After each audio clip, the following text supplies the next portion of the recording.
bileta ekstra. Dhe kjo mendoj që është edhe një pik negative tek kombëtarja shqiptare, pasi e nis pa ata që janë mbështetësit më të mëdhenj, nis pa lojtarin e 12, nis dhe sidomos në një ndeshje të tillë ku Shqipëria ka detyrim vetëm fitoren, pasi në rast të kundërt do të zbeheshin tërësisht shpresat e vendit të dytë. Nëse ne do të mundeshim në Tiranë, probabiliteti që ne të fitonim më pas në Beograd do të ishte shumë i ulët, pasi vim edhe me moralin e ulët, me motivimin shumë të ulët. Për këtë arsye të gjithë e kanë pranuar që detyrim për Kuqezin do të jetë vetëm 3 pikë, dhe detyra që ta arrijnë këtë pa ata mbështetësit më të mëdhenj, pa ata që i kanë ndetur pranë kombëtares për 21 vite do të jetë realisht shumë i vështirë. Ta shohim, sepse tifozeria mbetet tifozeri pavarësisht se kësaj radhe janë në një habitat të tensionuar dhe gati armiqësor me Federatën Shqiptare të Futbollit, po ekipi dhe çunat e kombëtares janë një diskutim tjetër.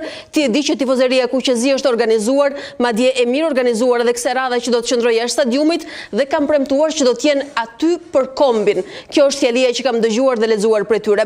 Tani më thuaj edhe një element tjetër të rëndësishëm, sepse unë e përmenda çështjen e dronit të para 11 viteve, duket se ka pasur edhe një qëndrim formal që vjen nga institucioni ligjzbatuese që mos të ketë tratativa për dron brenda arenës ku do të bëhet kjo përballje mes Shqipërisë dhe Serbisë. Kjo do thotë që ka pasur sinjale dhe paralajmërime dhe janë marrë masat që dronët, nëse do të ketë një tentativë të kësaj natyre, do të rrëzoheshin me antidron. Çfarë dihet në këtë drejtim? Ka informacione apo po bëhet një paralajmërim vetëm për çështje sigurie për ta anticipuar një tension në stadium? Mendoj më shumë i bëhet një paralajmërim, Alba, duke qenë se ndoshta i trembet një skenari të ngjashëm në Beograd, dhe pse unë personalisht nuk e mendoj këtë gjë, pasi rreth 2000, më shumë se 2000 forca policie do të jenë në kryeqytet, i trembet një skenari të ngjashëm me atë çfarë ndodhi në Beograd. Për këtë arsye edhe policia e shtetit ka bërë me dije se do të ketë antidron, çfarë do të përkthejë në uljen e menjëhershme të dronit kudo që ai do të ishte.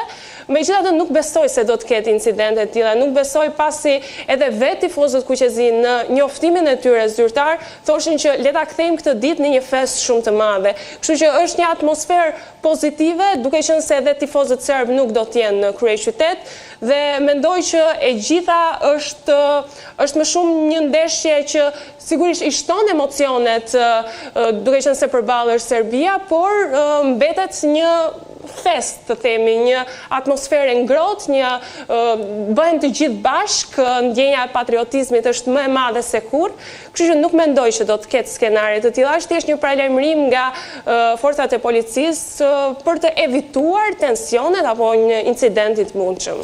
Urojmë që përveç festës të kemi edhe rezultat. Unë po rikthej edhe një herë diskutimin në panel dhe po shkoj aty ku është çështja thelbësore.